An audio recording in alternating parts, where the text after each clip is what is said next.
सिलाई मशीन को चला रहे होते हैं ना, ये देखें सिलाई मशीन चलते चलते जो है ना, ये देखें ये धागा तोड़ देती है।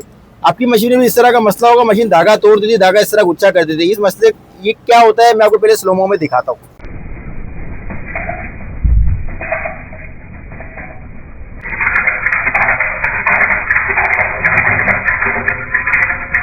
सिलाई मशीन के 3-4 मसले। सबसे पहले धागा तोड़ना, धागे को गुच्छा करना, धागे को इकट्ठा करना, धागे को नीचे जमा कर लेना, कपड़े को फंसा लेना।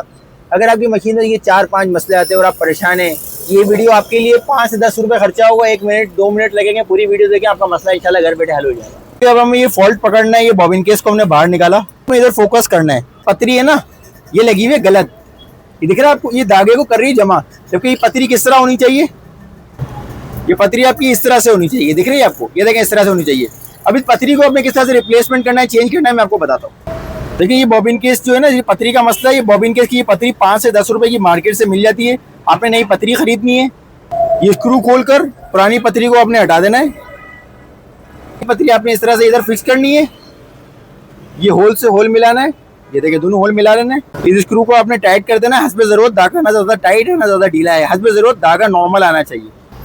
देखिए पहले जो मशीन आपकी धागा तोड़ रही थी, धागा काट रही थी, धागा इकट्ठा कर रही थी, धागा गुच्छा कर रही थी, अब वो मशीन आपकी सही सिलाई कर रही है। धागा तोड़ने का मसला आपका घर बैठे हल हो गया 5-10 रुपये।